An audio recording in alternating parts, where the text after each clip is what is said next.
कुणाल जी। कुणाल जी, राधे राधे महाराज जी, आपके चरणों में कोटि कोटि प्रणाम।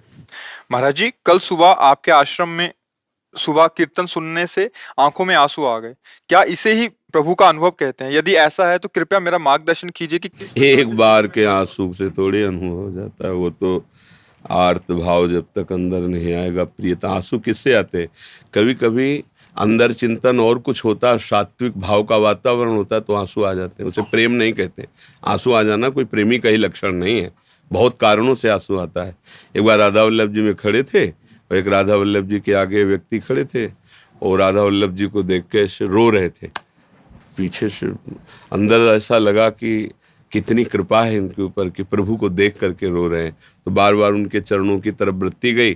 फिर वो सिसक के फिर उन्होंने जो प्रार्थना की, फिर हम पीछे हट गए। उनका प्रभु हमारी पत्नी तो मरणासन में थी, आपने बचा ली, और फिर पीछे हट गए। मोह राग से तो प्रभु को साधन बनाकर विषय साध्य करके रोना तो सारा संसार रो रहा है, जिसका साधन भी प्रभु और साध्य भी प्रभु। अब प्रभु के बिना जिया नहीं जा रहा है।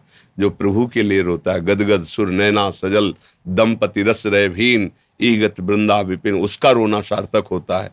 समझ में आया? तो अभी तो भजन करो। ये सात्विक वातावरण का प्रभाव है कि आंसू आ गए। इसी को प्रभु का अनुभव थोड़ी कहते हैं। प्रभु का अनुभव तो जब होगा तो फिर एक अलग ही धारा बह जाएगी। नाम जप करो, नाम जप, खूब नाम जप करो।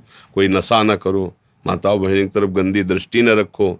हाँ, अपने को पवित्र रखो। धीरे धीरे धीरे धीरे पहले नवदा भक्ति तो आवे हृदय में, तब प्रेम आवे। श्रवणम कीर्तनम स्मरणम विष्णुर्पाद सेवनम अर्चनम वंदनम दास्यम शक्य आत्मनिवेदनम, अब प्रेम। हाँ, पहले ये जो साधन भक्ति है ना, ये करते करते तब तिन प्रेम लक्षणा पाई पाई रस भक्ति गूढ़ जुग जुग जग दुर्लभ भव इंद्रादि विधिम आगमन निगम पुराण अगोचर सहज माधुरी रूप निधिम अवन भय आनंद कंद निज संपत्ति। अब भगवदानंद में मत हो रहा क्योंकि सामने रूप छा गया है। हेले, अभी छोटे मोटे आंसू, इनकी कोई गणना नहीं है। अच्छा है भागवतिक वातावरण में ऐसे भाव आना, ये टिकाऊ चीज नहीं है। भागवतिक वातावरण हुआ तो थोड़ा सात्विक भाव आ गए, राजसिक वातावरण हुआ तो काम क्रोध आ गए, तामसिक वातावरण हुआ तो निद्रा प्रमाद स्थिति हिंसात्मक वृत्तियां। अभी कोई टिकाऊ बात थोड़ी है। अरे हाँ, जब एक बार इनके लिए रोना आ जाए, फिर आंसू एक बूंद किसी और स्थिति में ना गिरे, केवल प्रभु को समर्पित आंसू, उन्हें माना जाता है कि इनका रोना सार्थक है। रो तो संसार रहा है, प्रभु के लिए रोया और फिर कभी अपने लिए रोया ही नहीं। चाहे जितना कष्ट हो, चाहे जैसी परिस्थिति हो, मुस्कुरा कर सह गया। अगर रोना आया तो प्रभु के प्यार में रोना आया, बस। हर परिस्थिति को मुस्कुरा के सह गया, लेकिन प्रभु के प्यार को अशय नहीं, उसमें विकल होकर के, आनंद से या विरह से विकल होकर प्रभु के लिए रोता है, वो रोना सार्थक पाया जाता है। प्रमोद पांडे जी, ज्योति पांडे जी। महाराज जी, आपके चरणों में कोटि कोटि प्रणाम। महाराज जी, पर ब्रह्म और निराकार ब्रह्म में क्या अंतर है? उनका साकार करो। हाँ, राष्ट्रपति का क्या अधिकार? पहले को होमगार्ड का परिचय प्राप्त करो, होमगार्ड बनो पहले, फिर राष्ट्रपति का परिचय प्राप्त। पहले नाम जप करो।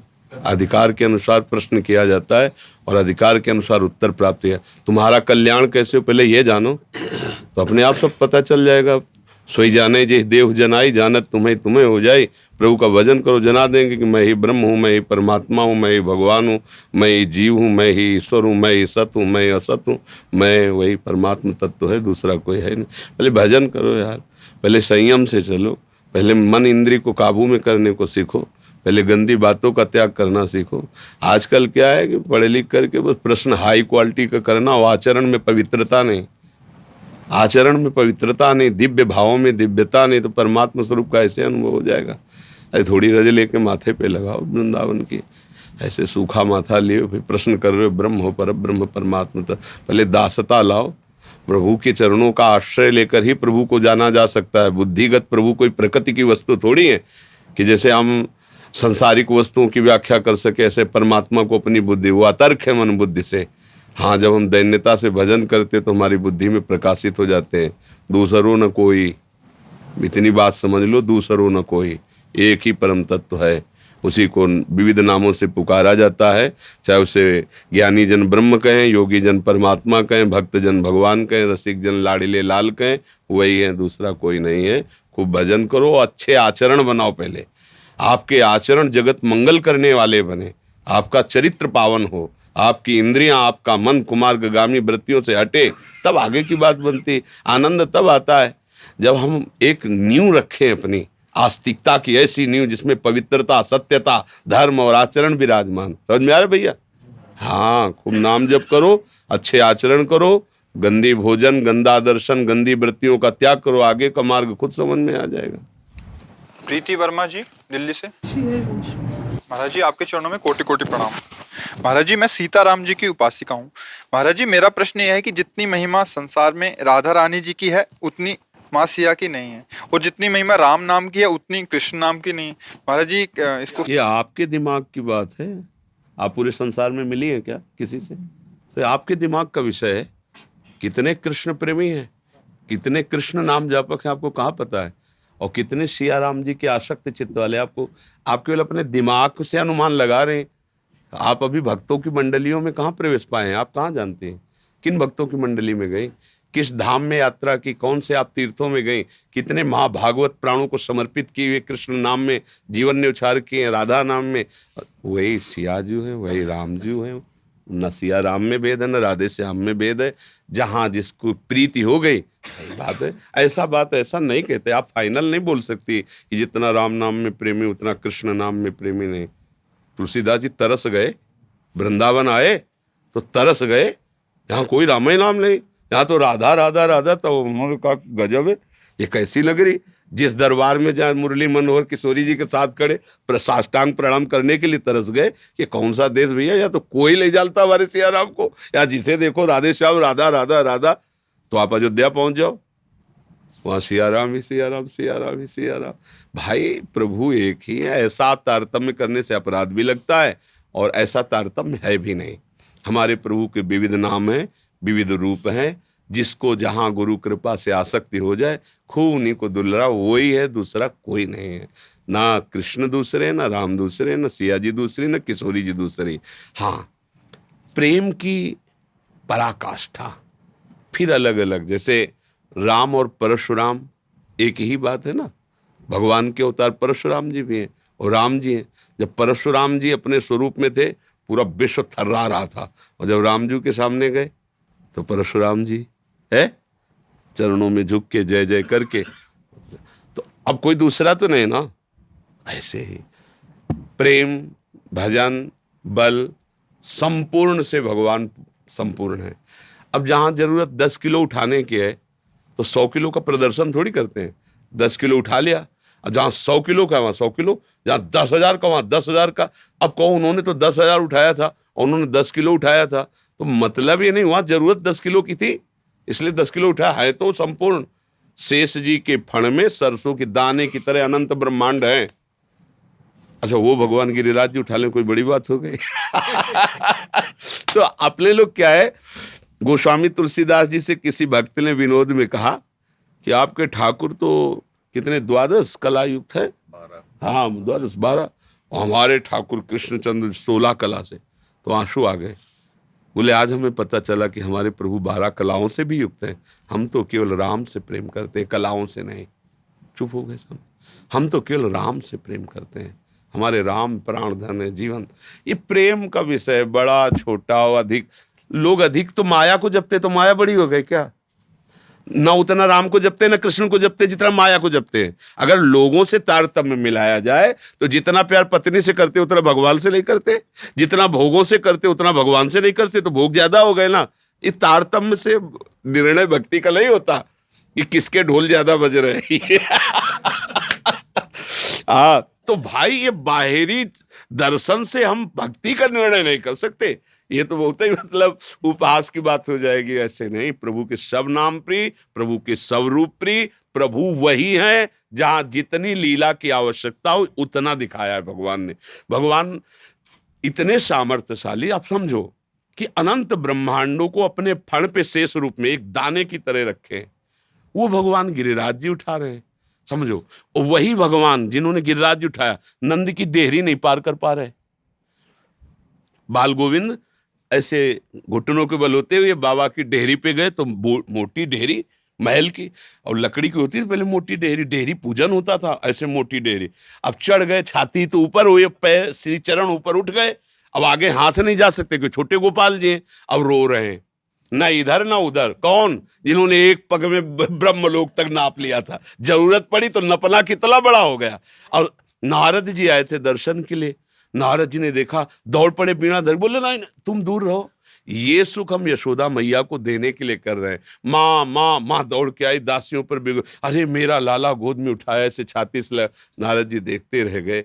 तो अब कह दो कि ये बाल कन्हैया डेहरी भी नहीं पार कर पा रहे हैं, ये सुख देने के लिए सामर्थ्य कितनी है। शेष जी के सर पर सरसों के दाने की तरह रखा है, कोई फर्क नहीं पड़ रहा, अनंत ब्रह्मांडों का वजन, मतलब असीम अनंत सामर्थ्यशाली भगवान का जैसे स्वरूप है वैसे ही नाम है। राम बोलो, हरि बोलो, कृष्ण बोलो, सब उन्हीं के हैं। अब जिसकी जहां रति हो गई, जिसको जिस नाम से प्यार हो गया, अब आप जैसे आप राम जापक हो, राम नाम जापक हो, तो आपके लिए राम नाम ही सर्वस्व होना चाहिए। बस जम जाओ, उत्तम के बस असमन माही, सपने हो आन पुरुष जगनाई। मेरे लिए तो मेरे प्रभु ही सब कुछ है, और जो प्रभु गुरुदेव ने दिए हैं उन्हीं के नाम रूप में अपना जीवन समर्पित। छुटाई बड़ाई महिमा प्रसिद्धि ये तो सब बेकार की बातें हैं। अगर कोई राम नाम ना जपे तो हम राम नाम की महिमा नहीं जानेंगे क्या? हम राम नाम नहीं जपेंगे क्या? बहुत लोग जप रहे हैं इसलिए हम जप रहे हैं क्या? अरे हमारा पर्सनल प्रेम है प्रभु से। कोई जपे या ना दे, कोई तो गाली दे रहा है तो हम भी देंगे क्या? कोई अपमान कर रहा है, कोई कुछ कर रहा है, तो हम उससे क्या प्रभावित होंगे क्या? क्या तुम सच्चिदानंद को डाउन कर पाओगे क्या? अरे तुम अपना ही नाश कर रहे हो। तो हमको अपनी भक्ति देखनी है, हमारे गुरुजनों ने जो हमें उपदेश किया हमें उसके अनुसार चलना है। देखो 1 करोड़ संसारी आदमी बोले और एक महात्मा बोले तो 1 करोड़ की समानता, मतलब एक उस महात्मा की वाणी से 1 करोड़ की समानता नहीं की जा सकती। भैया 1 करोड़ बोल रहे इनकी बात मान, नहीं, ये विषय सेवन करने वाले, इनका अनुभव 1 करोड़ का ठीक नहीं, लेकिन एक निर्विषय भगवत प्राप्त महात्मा बोल रहा, उसकी बात माननी है। अगर एक भक्त बोल रहा है तो पूरा विश्व एक तरफ, भक्ति की वाणी है एक तरफ, हमें भक्तों को देखना है। तो अगर आपको देखना है तो भगवान ने जहां जहां अवतार लीलाएं की हैं वहां का रंग है। आप जाओ, चित्रकूट जाओ, अयोध्या जाओ, देखो कैसे राम भक्त हैं। अब आओ वृंदावन, तो ये तो किशोरी जी का महल है, यहाँ तो डाल डाल और पात पात पे राधे राधे हो, यहाँ किसी के लिए चले यहाँ तो किसी भी उपासना को जय जय श्री राधे बोलना ही पड़ेगा। ये धाम है, महारानी जी का महल है, यहाँ तो बोलना ही पड़ेगा। तो कोई भी किसी भी उपासना को बाद में बोलना पड़ेगा जय जय श्री राधे। महारानी के महल में रह रहे हो, उनकी जूठन खा रहे हो, तुम्हें जय जय बोलना पड़ेगा। तो ये भाव थोड़ा सा इसका सुधार किया जाए। हाँ, उसको अवधेश शर्मा जी। गुरुदेव आपके चरणों में कोटि कोटि प्रणाम।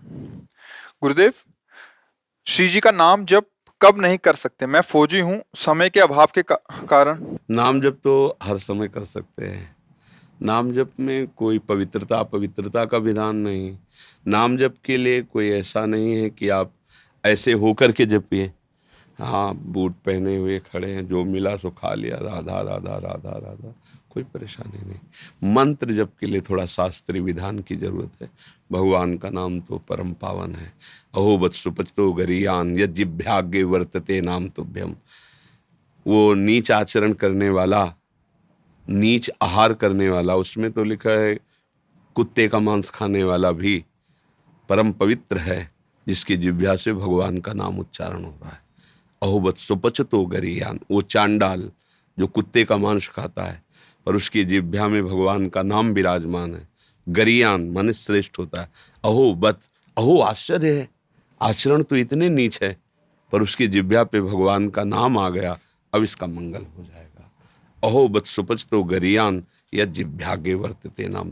उसने सारी तपस्या का फल प्राप्त कर लिया, उसने वेदाध्ययन कर लिया, उसने सारे तीर्थों का अवगाहन कर लिया, जिसने प्रभु का नाम अपने मुख पर विराजमान कर लिया। तो जैसी परिस्थिति वैसी परिस्थिति में भगवान का नाम जपना प्रारंभ कर दो। जैसी परिस्थिति चाहिए वैसी आ जाएगी वो नाम के बल से। हमें नाम नहीं छोड़ना, नाम जप प्रारंभ करो।